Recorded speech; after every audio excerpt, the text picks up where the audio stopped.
बिस्मिल्लाहिर्रहमानिर्रहीम अस्सलाम वालेकुम। ਅੱਜ ਅਸੀਂ ਹਾਜ਼ਰ ਹੋਏ ਹਾਂ ਬਹੁਤ ਹੀ ਜਾਨਦਾਰ ਜ਼ਬਰਦਸਤ ਔਰ ਟੇਸਟਫੁਲ ਰੈਸਿਪੀ ਦੇ ਨਾਲ। ਅਸੀਂ ਬਣਾਵਾਂਗੇ ਦੇਗੀ ਭੁੰਨਿਆ ਹੋਇਆ ਗੋਸ਼ਤ। ਬੀਫ ਗੋਸ਼ਤ ਹੈ, ਤਕਰੀਬਨ 1.5 ਕਿਲੋ ਦੇ ਕੋਲ ਹੋਏਗਾ। ਅਸੀਂ ਇਹ ਧੋ ਕੇ ਇਹਨੂੰ ਅੱਛੇ ਤਰੀਕੇ ਦੇ ਨਾਲ ਗਰਮ ਪਾਣੀ ਧੋਤਾ ਹੈ ਤਾਂ ਕਿ ਇਹਦੇ 'ਚ ਬਲੱਡ ਪੂਰਾ ਰਿਮੂਵ ਹੋ ਜਾਵੇ। ਇਹ ਰੱਖਿਆ ਹੋਇਆ 2 ਪਿਆਜ਼ ਨੇ ਨਾਰਮਲ ਸਾਈਜ਼ ਦੇ, ਅਗਰ ਵੱਡਾ ਹੋਵੇ ਤਾਂ ਇੱਕ ਵੀ ਕੰਮ ਦੇ ਜਾਂਦਾ ਹੈ। ਇਹ ਕੱਟ ਕੇ ਰੱਖੇ ਨੇ। 2 ਹੀ ਟਮਾਟਰ ਨੇ ਜਿਹੜੇ ਕੱਟੇ ਹੋਏ ਨੇ, ਤੇ ਅੱਧ ਕੁ ਪਾ ਦਹੀਂ ਹੈ ਜਿਹੜੀ ਹੈ, ਜਿਹੜੀ ਨਾ ਘਰ ਦੀ ਜੰਮੀ ਹੋਈ ਹੈ, दूसरी है डब्बे वाली नहीं है। ਇਹਦੇ 'ਚ मसाले जाएंगे। 1 चम्मच सुरख मिर्च जाएगी, 1 चम्मच नमक जाएगा और आधी चम्मच तो थोड़ा जिना कम ये दड़ा मिर्च जाएगी और आधी चम्मच तो थोड़ी जिनी कम ही ये हल्दी जाएगी। 1 चुटकी ये कश्मीरी मिर्च जाएगी।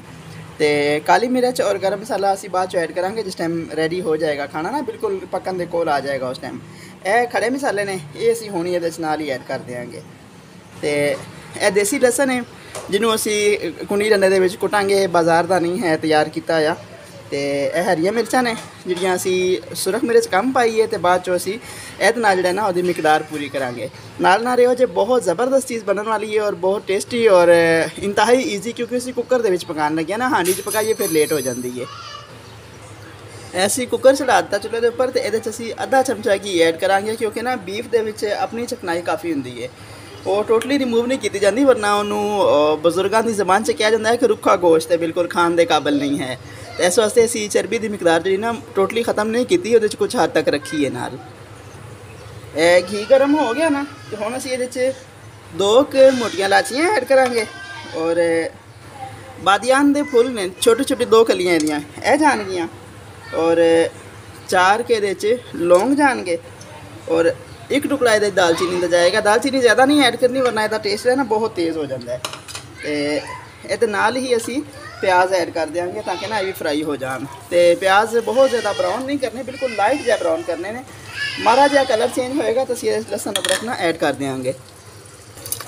हम प्याज लाइट जहा ब्राउन हो गया ना, हुण असी ना लसन पीसिया होया, कुंडी का पीसिया होया ये ऐड करता। इन्हूं हुण 3 मिनट असी बनांगे ताकि इसकी खुशबू और ये जी है ना टेस्ट लाजवाब बन सके। हम लसन में भुनदे होया 3 मिनट हो गए, उन्होंने असी टमाटर ऐड करते। टमाटर हल्का जहा सॉफ्ट हो जाएगा तो असी घी ऐड कर देंगे। हम टमाटर सॉफ्ट हो गया ना, हम असी गोश्त ऐड कर देंगे। जी बिस्मिल्लाह, गोश्त आइए। हम असी 5 तो 7 मिनट ना अच्छे तरीके से भुनांगे। हम गोश्त ऐड होया ना, तो नाल ही असी मसाले और ग्रीन इलाचियाँ 2 पीस ये भी नाल ही ऐड कर देंगे। यदि अच्छे तरीके के नाल बुनाई करांगे तो फिर असी इहदे पानी ऐड करांगे। बहुत आसान तरीका और बहुत ज़बरदस्त चीज़ बनेगी है। यह हुण गोश्त की बुनाई हो गई बहुत अच्छे तरीके के नाल। यह हुण ना साडी हांडी नूं उबाल आ गया, हुण असी इहदा ना ढक्कन बंद करके तो सीटी लगा देंगे। अगर पहले लगा दिता जाता तो फिर 3 मिनट लगना सी सीटी चलन पे। हुण उबाला पहले आ चुका है, इस वास्ते हुण टाइम नहीं लगेगा। तो टोटली असी इन्हूं 15 मिनट देंगे ताकि फ्रीज़ किया होया गोश्त सी, इस वास्ते। बाकी वैसे जो ना बाज़ औक़ात 10 तो 12 मिनट से भी हो जाता है। हुण असी मिलते हैं 15 मिनट बाद। हुण गोश्त गल गया बहुत सोहने तरीके के नाल। हुण असी इहदे दही ऐड करांगे। बिस्मिल्लाहिर्रहमानिर्रहीम।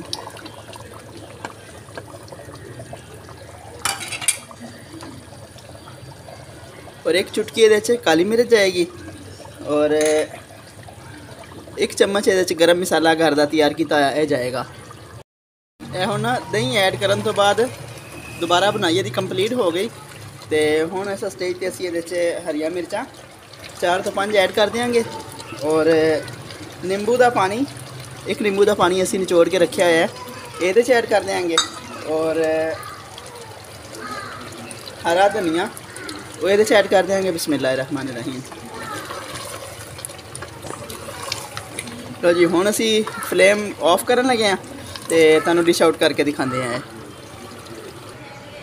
लो जी, है साडे खाने की फाइनल लुक जे। अगर मेरी रेसिपी अच्छी लगे तो कमेंट और शेयर लाजमी करना। बाकी तुहाडे सब वास्ते दुआवां। हसदे वसदे रहो, आबाद रहो। अस्सलाम वालेकुम।